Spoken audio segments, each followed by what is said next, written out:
Hello! కానమోకు కథావచనం, మోహనవచనం పరిజ్ఞాన హితభాండం. శ్రోతలకు ఆహ్వానం, నమస్కారం. చదవదగునెవరు రాసిన తదుపరి చదివిన వెంటనే మరువక పలువురికి వినిపింపబూనిన అది ఏ పరిజ్ఞాన హితభాండమవు పో మహిళ మోహనవచనమై విరాజిల్లు. పరిజ్ఞాన హితభాండం లక్ష్యం ప్రతివారీ సమాచార హక్కు. ఆస్ఫూర్తితోనే ఇప్పుడు 1937 సంవత్సరంలో వచ్చిన కుంకు అనే సినిమా మరాఠీ భాషలో, అది వి శాంతారాం గారు నిర్మించి దర్శకత్వం వహించినటువంటి ఆ సినిమాపై జ్యోతి పి వారు సినీ సమీక్ష రచన చేసి అందజేసిన మీదట ఇప్పుడు కానమోకు కథావచనం శ్రోతలకు మీ కానమోకు స్వరంలో వినిపిస్తాను, వినండి. కుంకు అనే మరాఠీ భాషలో వచ్చిన సినిమా సమీక్షణ అన్నమాట. ఇక వినండి. మహిళా సాధికారత, స్త్రీ హక్కుల దిశగా ప్రశ్నలు కురిపించిన మొదటి చిత్రం వి శాంతారాం గారి దర్శకత్వంలో మరాఠీ భాషలో 1937లో వచ్చి ఆ రోజుల్లోనే సంచలనం సృష్టించింది. అదే శాంతా ఆప్టే నటించిన కుంకు అనేటువంటి మరాఠీ సినిమా. దీన్ని మరాఠీతో పాటు హిందీలోనూ దునియా నా మానే అనే పేరుతో ఒకేసారి నిర్మించారు. ఈ సినిమాకు ఆధారం నారాయణ హరి ఆప్టే రచించిన నా పత్రాని గోష్ఠా అనే మరాఠీ నవల. ఇది 1920లో వచ్చి మరాఠా ప్రపంచంలో ప్రభంజనం సృష్టించింది. భర్త మాట జవదాటని పతివ్రతల కథలను ఇష్టపడే వారి మధ్య వివాహమైన ఓ స్త్రీ ఆ వివాహాన్ని ఒప్పుకోకుండా భర్తను ఎదిరించటం, అతన్ని తిరస్కరించటం, తనకు జరిగిన అన్యాయాన్ని ప్రశ్నించటం ఆ రోజుల్లో ఊహించని అంశం. పైగా సతీ సక్కుబాయిని పూజించే మరాఠా ప్రాంతంలో ఓ స్త్రీ భర్తను, అత్తను, తనను అన్యాయం చేసిన పుట్టింటి వారిని కర్ర ఎత్తిపట్టి కొట్టడం ఎవరు ఇష్టపడరనే ఆలోచన ఉన్నా, ఈ నవలలో రేకెత్తించిన ప్రశ్నల అవసరం సమాజంలో ఉందని గట్టిగా నమ్మి ఎవరి మాటలను ఖాతరు చేయక ఈ సినిమాను 2 భాషల్లోనూ నిర్మించారు శాంతారాం. ముత్తైదుతనానికి గుర్తైన కుంకుమ స్త్రీ ఇష్టపడి అలంకరించుకోవాలి తప్ప అది ఆమె బంధనాలకు గుర్తుగా మిగలకూడదు అన్న విషయాన్ని స్పష్టపరుస్తూ ఈ సినిమాకు కుంకు అనే పేరునే ఖరారు చేశారు దర్శకులు. శాంతా ఆప్టే ముఖ్య పాత్ర పోషించిన ఆ సినిమాలో ఆమె ఒక ఇంగ్లీష్ పాటను పాడటం విశేషం. ఆ రోజుల్లో ఎంతో స్ఫూర్తి ఇచ్చే హేలూ లాంగ్ ఫెలో రాసిన ఏ స్మాల్ ఆఫ్ లైఫ్ అనే కవితను ప్రపంచంలో ప్రతి స్త్రీ జీవించే విధానంగా మారాలని కోరుకుంటూ ఈ పాటను తెరకెక్కించడం ఈ సినిమా నేపథ్యానికి ఓ స్పష్టతను తీసుకొస్తుంది. స్త్రీకి తన భర్తను ఎన్నుకునే హక్కు ఉంది అని, బాల్య వివాహాలు తప్పు అని, బలవంతంగా స్త్రీకి జరిపిన వివాహం ఆమెకు సమాజం చేసే అన్యాయం అని, దాన్ని ఎదిరించే హక్కు స్త్రీకి ఉందనే సందేశంతో వచ్చిన ఈ సినిమా ఆ రోజుల్లో స్త్రీలను గృహాలకు పరిమితం చేసే వాతావరణంపై ప్రశ్నలు సంధించింది.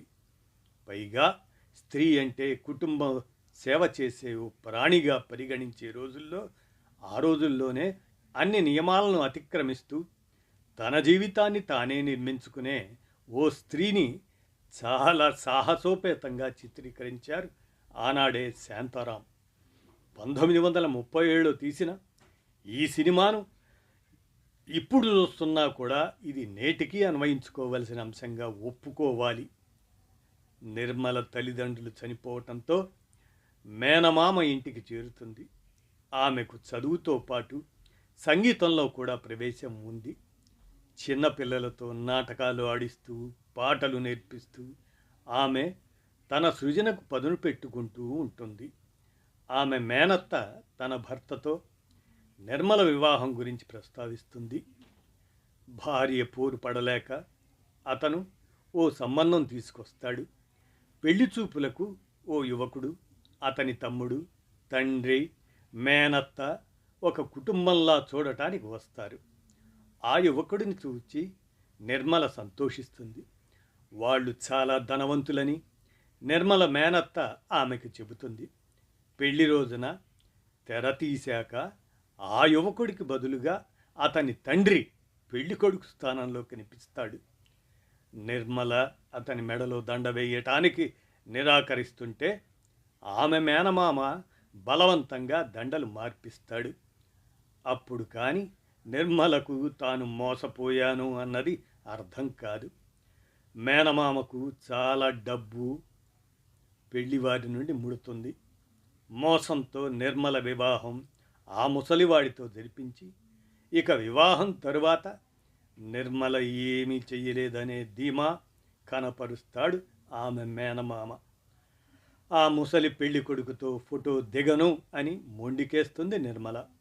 అక్కడే మేనమామను, అత్తను, అలాగే తనను పెళ్లి చేసుకున్న భర్తను ఇదేమి అన్యాయం అని వారు ఆమెను మోసం ఎలా చెయ్యగలిగారని ప్రశ్నిస్తుంది.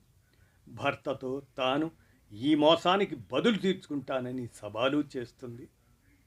కాపురానికి ఆమెతో పాటు తాము వెళ్ళాలని, అలా ఆ ధనవంతుల ఇంట పాగా వెయ్యాలని అనుకుంటారు ఆమె మేనమామ, అతని భార్య కూడా. కానీ నిర్మల వారిని రావద్దు అని శాసిస్తుంది.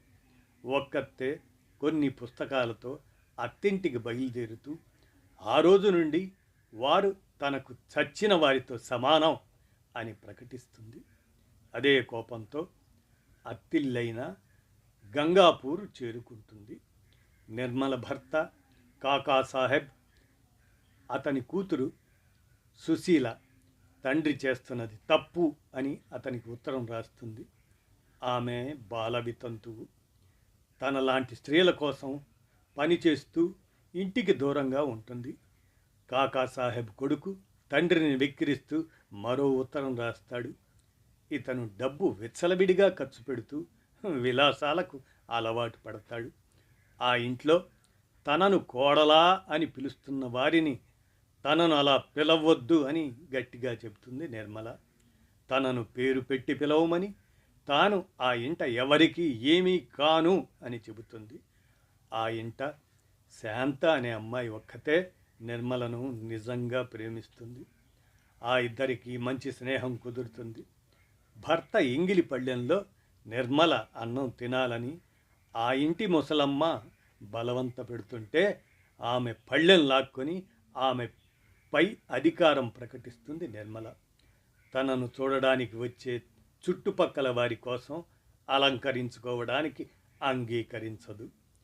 ఇంట్లో పాత సామాన్ల గదిని బాగు చేసుకొని దాన్ని తన గదిగా మార్చుకుంటుంది నిర్మల. భర్తతో కాపురం చేయనని ఆమె ఖరాఖండితంగా చెబుతుంది. అతనికి తనపై అధికారం లేదని అంటూ తనకు జరిగింది వివాహమే కాదు అని, కూతురు వయసున్న తనను పెళ్లి చేసుకున్న అతను చేసింది అన్యాయం అని గట్టిగా చెప్పి భర్తను ఎదిరిస్తుంది. తనకు అన్యాయం చేసిన వారిని క్షమించలేనని చెబుతుంది. తనను ఆరళ్లతో సాధించాలనుకునే అత్తను కర్ర ఎత్తి మరీ వెంటబడి పరిగెత్తిస్తుంది నిర్మల. ఇంటికి వచ్చిన మేనమామను గెంటేస్తుంది కూడా. తనను బూతులు తిట్టాలని ప్రయత్నించే భర్తకు బుద్ధి చెబుతుంది. డబ్బు ఇచ్చి ఆడపిల్లను కొనుక్కున్న అతనికి నిత్యం అతని పాపం గుర్తు చేస్తూ అతనికి లొంగకుండా, కొరుకుడు పడకుండా ఆమె అతనికి ఒక ప్రశ్నలా మిగిలిపోతుంది. కాకాసాహెబ్ కూతురు సుశీలాదేవి కొన్ని రోజుల తర్వాత ఆ ఇంటికి వస్తుంది. ఆమె సంఘ సంస్కర్తగా పనిచేస్తూ ఉంటుంది. ఆమె తన జీవితానికి ఏదో దారి చూపించగలదని నిర్మల ఆశపడుతుంది. కాకాసాహెబ్ కొడుకు నిర్మలతో అసభ్యంగా ప్రవర్తిస్తే అతన్ని చేతి కర్రతో బాది బుద్ధి చెబుతుంది నిర్మల.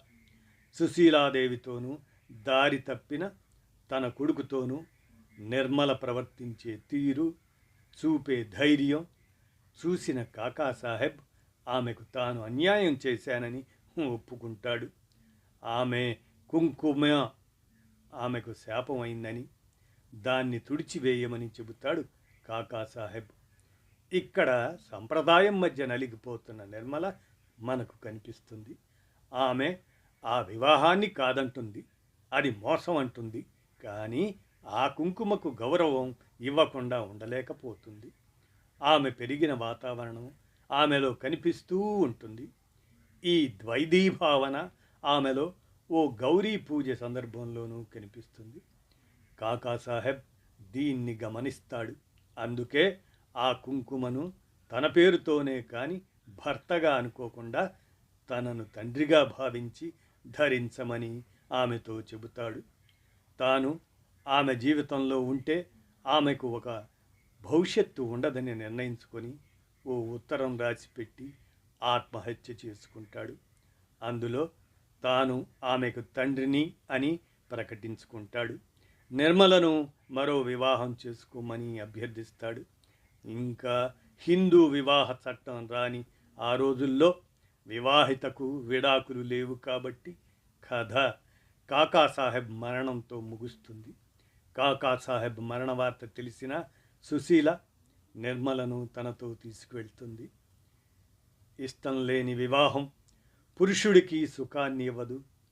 కాకాసాహెబ్ క్రమక్రమంగా అభద్రతాభావంతోనూ న్యూనతాభావంతోనూ కొట్టుకుపోతూ కనిపిస్తాడు. నిర్మల అన్ని విషయాల్లో పైచేయిగా ప్రవర్తిస్తున్న ప్రతిసారి తనలోకి తాను ముడుచుకుపోతూ కనిపిస్తాడు కాకాసాహెబ్. డబ్బు ఎరగా వేసి తాను చేసుకున్న ఈ వివాహం నుండి బయటపడటం నిర్మలకు తనకు విముక్తి అని అతను అనుకోవటం విషాదం. సంప్రదాయం, మనస్సు, నమ్మకం వాటి మధ్య కొట్టుకుంటున్న నిర్మల అతన్ని భర్తగా అంగీకరించలేదు. ఆ ఇంటి నుండి వెళ్ళిపోలేదు. అందుకే ఆత్మహత్య ఒక్కటే శరణం అయ్యింది కాకాసాహెబ్కు. ఇప్పటికీ దుర్మార్గుడైన భర్తను, ముసలివాళ్లను ఇష్టం లేకుండా పెళ్లి చేసుకున్నా ఆ భర్తకు సేవలు చేసుకుంటూ అత్తింటిని తీర్చిదిద్దుకునే స్త్రీల గురించి వచ్చిన సినిమాలను ఎంత ఆదరణ ఉందో ఈనాటికి మనకు తెలుసు. కొన్ని వందల సినిమాలు ఈ కథతో వచ్చాయి, వస్తూనే ఉన్నాయి. స్త్రీని తన ఆస్తిగా భావించే యువ హీరోల డైలాగులకు చప్పట్లు కొట్టి ఆనందించే ప్రేక్షకులు కోట్ల సంఖ్యలో ఉన్నారు. అలాంటప్పుడు 1937లో భారతదేశంలో స్త్రీల పట్ల దృక్కోణం ఎలా ఉండేదో అర్థం చేసుకోవచ్చు. కానీ అన్ని రకాల పాతివ్రత్య ధర్మాలను బద్దలు కొడుతూ వచ్చిన ఆ సినిమా భారతీయ సినీ చరిత్రలోనే మొదటి స్త్రీవాద చిత్రం అని చెప్పవచ్చు. శాంతారాం స్త్రీ అస్తిత్వ పోరాటాన్ని తెరపై మొదటగా ఆవిష్కరించిన దర్శకుడు. ఈయన సినిమాలలోని స్త్రీ పాత్రలన్నీ అప్పట్లో సంచలనమే. ఈ సినిమా ఆ రోజుల్లోనే వెనిస్ అంతర్జాతీయ సినీ ఉత్సవానికి ఎంపికై అక్కడ ప్రశంసలు పొందింది. ముఖ్యంగా ఈ సినిమాలోని సంభాషణలన్నీ స్త్రీ మనస్సు వేసే ప్రశ్నలుగా మిగిలిపోయాయి. వివాహం పేరుతో నా గొంతు కోసే హక్కు ఎవరిచ్చారు? ముసలితనంలో మోసంలో కూతురు వయసున్న అమ్మాయిని భార్యగా చేసుకున్న మగవానికి లేని సిగ్గు నాకెందుకు అని నేను ప్రశ్నిస్తాను. మిమ్మల్ని ధిక్కరిస్తాను. నాకు జరిగిన అన్యాయానికి మిమ్మల్ని నేను భర్తగా అంగీకరించను అంటూ నిర్మల కాకాసాహెబ్ను ప్రశ్నించటం ఇప్పుడు చూసిన ఆవేశాన్ని, ఆవేదనను కలిగిస్తుంది ఆ సినిమా. రచయిత నారాయణ హరి ఆప్టే సావర్కర్తో పనిచేస్తూ ఆ రోజుల్లో ఆర్ఎస్ఎస్లో సభ్యులుగా చేరారు. ఆయన చాలాసార్లు తన సొంత మేధతో నిర్ణయాలు తీసుకొని పనిచేసేవారు. దేన్ని గుడ్డిగా ఆచరించని వ్యక్తి నారాయణ్ హరి ఆప్టే.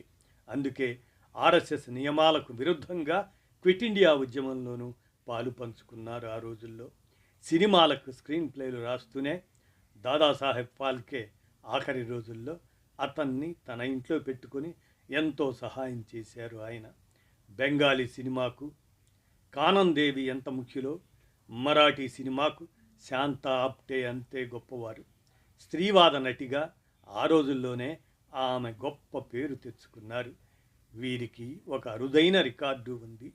ముగ్గురు గొప్ప గాయనీమణులు ఎంఎస్ సుబ్బలక్ష్మి, నూర్జహాన్, లతా మంగేష్కర్లతో కలిసి నటించి సినిమాలకు పాటలు పాడిన ఏకైక నటి గాయని ఆమె. ఈ సినిమాలో ఆమె పోషించిన నిర్మల పాత్ర ఆ తరువాత కొన్ని దశాబ్దాల దాకా ఎవ్వరూ చేయడానికి సాహసించని పాత్రగా నిలిచిపోయింది.